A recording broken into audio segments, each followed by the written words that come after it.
When I asked James why he made a family card for his in-laws, he laughed and said, "They're my family, so they should have one, right? You got a problem with that?" He added, "If you knew who helped you when you were alone, you wouldn't talk like that, would you?" His confident tone surprised me. Was James always like this? He asked. "If you're grateful, you should do more for my family. Then you'll be part of it. Until then, you're like you're on a trial." I never heard of a trial in marriage before. James explained. I was silent. "It means you're not fully part of the family yet. If you don't like it, you can leave any time. For now, our family is just the 6 of us." I was shocked. So I canceled our shared credit cards and moved out right away. "Hi, I'm Olivia Cook, and I'm 30 years old. I draw pictures for a living, working from home as a freelancer. Before that, I used to design stuff for a big ad company, but I started doing my own thing about 5 years ago when I got married. My folks passed away in a crash when I was little, so my grandparents raised me. But I moved back to my parents' old place in the city center for college, and I've been there ever since. I met my hubby James at this Italian joint where he worked. It was a cozy spot with good food at decent prices, so me and my work buddies went there a lot. James, the charming waiter, caught everyone's eye, including mine. He was quite the looker. The manager even joked that some folks came just to see him, and I totally got why. Can't deny, I was a bit of a fan myself.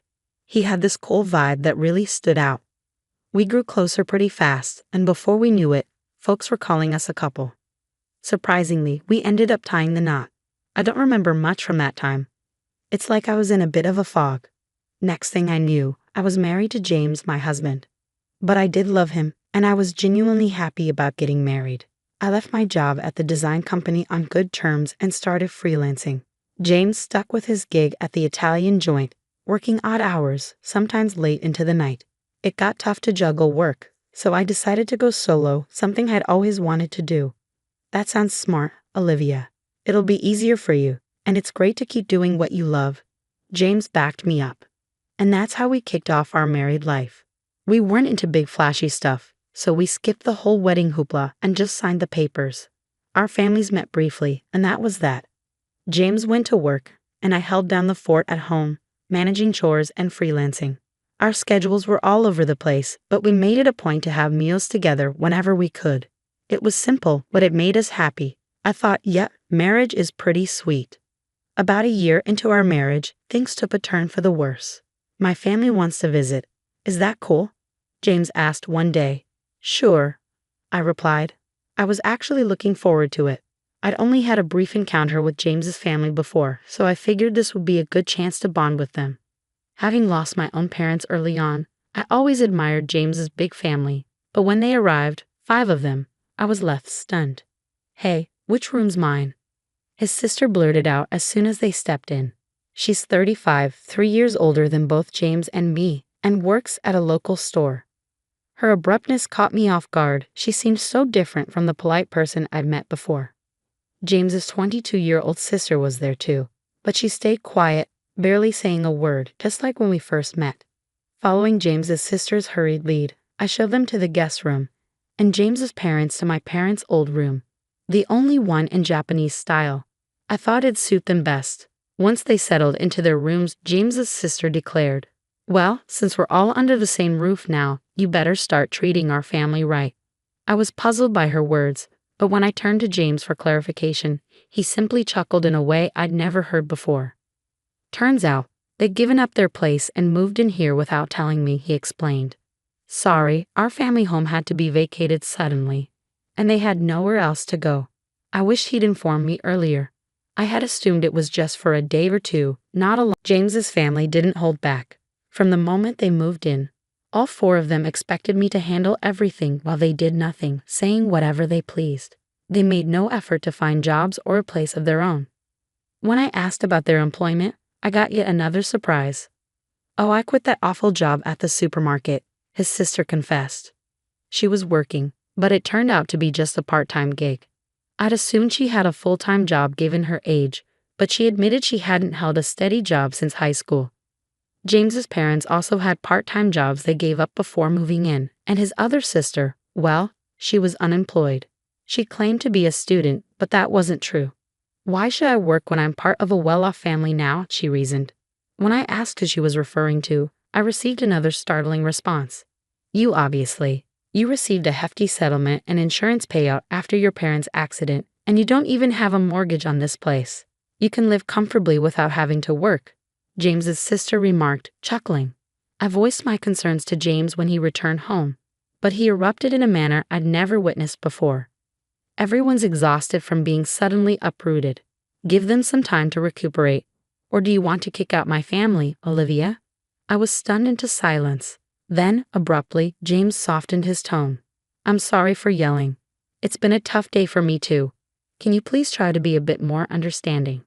Looking back, James was adept at manipulating situations with a blend of kindness and severity. But in that moment, I failed to see it, agreeing to endure a bit longer. The situation with James's family grew more oppressive. They treated me like a servant at home and demanded money whenever they went out. We can't even look for jobs without some cash, can we? It's only fair, but if we can't find work, we'll just keep staying here, they reasoned. Reluctantly, I handed over some money, which they claimed to have used up without any luck in the job hunt. I suspected they never even bothered to search, but pointing that out would only lead to accusations without proof. And then James's entire family would lay blame on me for hours. Sharing my concerns with James didn't solve anything. Everyone's feeling frustrated about not finding jobs. Sorry, just bear with it a little longer. I'll have a talk with them, James would say, attempting to smooth things over. But as time passed, I felt like speaking up was futile. However, the frequency of their money requests gradually decreased, perhaps because James had a word with them. So the issue seemed to resolve itself. Of course, the money I had given them was never returned. Then, after about 2 months of enduring the situation, I noticed something alarming. Why is the credit card bill so high? Could it be unauthorized charges? Quickly checking the statement, I found that all the expenses were made with family credit cards. The purchases ranged from food and drinks to books, games, and even luxury brand bags and clothing. Each purchase was assigned a number from 1 to 6, indicating that 6 family credit cards had been issued.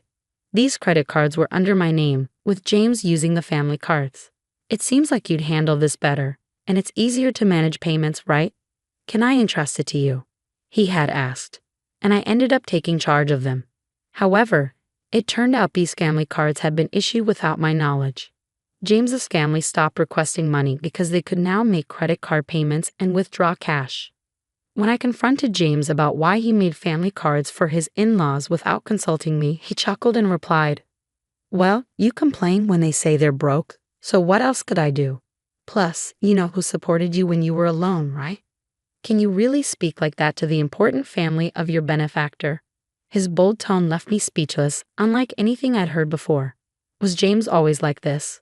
If you're thankful, you should do more for my family. Then I'll accept you as part of the family too. Until then, think of it like you're still in a trial period, he continued. I'd never heard of a trial period in marriage before. Seeing my silence, James pushed on. This means you're not officially part of the family yet. If you're not okay with it, you're free to leave anytime. Right now, it's just the 5 of us in our family. Useless freeloaders. Leave, he concluded. That's when I realized James's true character. I felt like all the color drained from my face. Stunned, I contemplated divorcing James. In fact, I began questioning why I even married him in the first place. At first, I was drawn to him simply because he was attractive, like many other women. I was infatuated with his looks without any real reason. Then, on one occasion when I went to the restroom, James approached me. You seem different, Olivia. Kind of mysterious. Sorry, I shouldn't say that to a customer, he said. I was taken aback but intrigued, and I found myself paying more attention to him over time. Maybe that was his strategy to make me like him. Looking back calmly, it all adds up. I remember once a colleague joked that I was a wealthy lady living alone in a condo, and it was after that James started chatting with me, perhaps because he was interested in my wealth and condo. Honestly, James wasn't exactly my type, to put it nicely. He was more modern, if I'm being blunt. He seemed a bit superficial. I preferred mature men who spoke softly and seriously. Yet, somehow, I ended up falling for James. I always found that perplexing, considering he was the typical handsome guy who could easily charm a woman, especially someone like me, who was new to the working world and not accustomed to men. I fell for his tricks and ended up marrying him. Thinking about it now left me feeling frustrated and ashamed. I wanted to lash out and break things around the house, but I knew better than to act on that impulse. Instead, I resolved to seek revenge. To accomplish that, I had to endure this situation a while longer, much like James manipulated me. My plan was to gain control over his entire family. The condo we lived in was purchased by my father with a mortgage shortly after I was born. It wasn't very costly back then, but with the rapid development of the area and the addition of a new shopping center nearby, it's now considered a luxury residence. My parents, hopeful for more children, invested in a spacious condo. That's why there's enough space, even with James's family moving in. However, despite its ample size, having James's family around proved to be a nuisance for me, especially while working from home. I endured it solely for the sake of revenge. As James's sister pointed out, there's no mortgage payment for this condo. When I was 4, both of my parents tragically died in a car accident. They were returning from my paternal grandfather's funeral when they collided with a speeding car on the freeway. I was supposed to accompany them that day, but I had caught the flu that was circulating and had a high fever. Consequently, my maternal grandparents came to the condo where we resided with my parents to care for me, leaving me as the sole survivor. The mortgage payments were covered by the group credit life insurance, so the only housing costs I incurred were the management fees and property taxes. Upon seeing the amount, James proposed contributing just a bit more than that to our household expenses. Since there's no mortgage, if I pitch in that much, we should be able to manage with Olivia's income, right? We'll each use our own earnings for personal expenses. Sounds fair, doesn't it? He suggested. I agreed, thinking perhaps he had a point. Until then, I had been solely responsible for all expenses, so I believed his contribution would alleviate some of my burden. Looking back, it was naive of me, but at the time, I was blinded by my love for James and simply went along with whatever he proposed. James likely sees himself as the head of the household and the one providing for me, which is why he can so casually refer to me as a parasite. However, the reality was starkly different. I was the one footing most of the bills, covering expenses like utilities, groceries, social outings, and entertainment. Now, with 5 additional dependents in the household, managing with just my income was becoming impossible. I was eager to rid myself of this burden as soon as possible, but I feigned ignorance and endured it. Gritting my teeth, I watched as James's family freely indulged in shopping sprees, reminding myself that I would have the last laugh. Then, 5 months after making the decision to divorce, the moment to take action finally arrived. I'm exhausted. It's time to make a choice. It's either me or your family, I told James, presenting him with an ultimatum. He was taken aback, but I pressed on without hesitation. None of your family members lift a finger to help around the house. They just dump all their chores on me. You know I work from home. I'm not idly passing the time. Yet they treat me like a freeloader and belittle me, claiming you're the one supporting me. I've had enough. I cried as I confronted James. His response was a smirk. Then you should leave. Didn't I warn you before? You're not truly part of this family yet. Giving up now means you haven't earned your place in it, he retorted. I feigned shock as I looked at him. What's surprising? If you can't tolerate my family, then it's you who must leave. And since I'm not to blame, I'll take this apartment as alimony and I'll claim half of your savings as part of the property settlement. Ah, so that was his scheme all along. That's why his entire family had been hounding me, attempting to drive me away. I had suspected it, but hearing it articulated so plainly still came as a shock. It was someone I had once loved and married, but thanks to this revelation, I made up my mind. Fine, I declared, resolved to divorce James. But this condo belongs to me, and I'm not at fault either. What did you say? The grounds for the divorce are your family moving in without my consent and your family disrespecting me, I asserted firmly to James. He'd appeared taken aback by my outright rejection of his terms, not expecting such defiance. It was understandable, as I had always acquiesced to his demands since our marriage. Recalling those moments filled me with anger. I can't stand another moment with you all, so I'll leave now. But be prepared to vacate as well. This is ridiculous. This is our home. We won't leave. Ever heard of tenant rights? You can't just evict us from our own home, James shouted. Ignoring his protests, I left the house and sought refuge at my grandparents' home. I divulged everything to them and requested shelter until matters were resolved. My grandparents were appalled by what I had endured and scolded me for not seeking their counsel sooner. With tears in their eyes, they embraced me. "I'm sorry, Grandpa. I know I worried you, but I'll be all right now," I reassured them, forcing a laugh through my tears. The day after I left the apartment, James wasted no time in contacting me. "What's all this about? What mail are you talking about?" He inquired about the certified letter. I was impressed by how swiftly things were progressing. I had entrusted the divorce proceedings to a lawyer, and upon informing them of my departure yesterday, they had arranged for everything to be handled promptly today. "I'm not paying any alimony, and I'm not leaving the condo," James asserted. However, legally he was obligated to pay, and he had no right to remain in the apartment. "What do you mean? The condo is jointly owned since we're married. If that's your stance, then compensate me for half its value to buy out my share," he insisted, making an absurd claim. "Continuing this discussion is futile. Please communicate through my lawyer from now on," I stated firmly, ending the call. I anticipated he would likely call again the next day, but I had no desire to engage in further conversation that day. As expected, he rang me the following morning. "What's all this about?" He repeated the same line as the day before, displaying a lack of originality. "What mail are you referring to? The card's not working." "What did you do?" "What I did was cancel it. That card belonged to me, and you were merely an authorized user on the family card, remember? Indeed, before leaving the house, I had transferred all the accounts linked to that card to another one and terminated it. Naturally, the family cards would cease to function when I canceled mine. I was the one covering the expenses," I explained. "Yes, you covered the management fees and property taxes for the first 4 months only. It's not substantial, but I can deduct that from the alimony if you prefer," I mocked him. I heard some muffled shouting from the other end of the line. That's right, James had only paid the agreed amount for just 4 months. He had concocted various excuses about work and other matters, always finding a pretext to postpone payment. Then he abruptly ceased all payments. If he forgot and assumed he was still paying, that's quite a lapse in memory, but I didn't concern myself with it anymore. He's someone I'm severing ties with. His memory holds no significance to me. That's the situation, so please reimburse your share of the living expenses I've been covering. I've meticulously documented our household expenditures, which I'll utilize as evidence to equitably divide our savings. It's marital property, he insisted. "Yes, understood. Let's divide it accordingly," I acquiesced. He concluded the call with a reminder not to overlook it.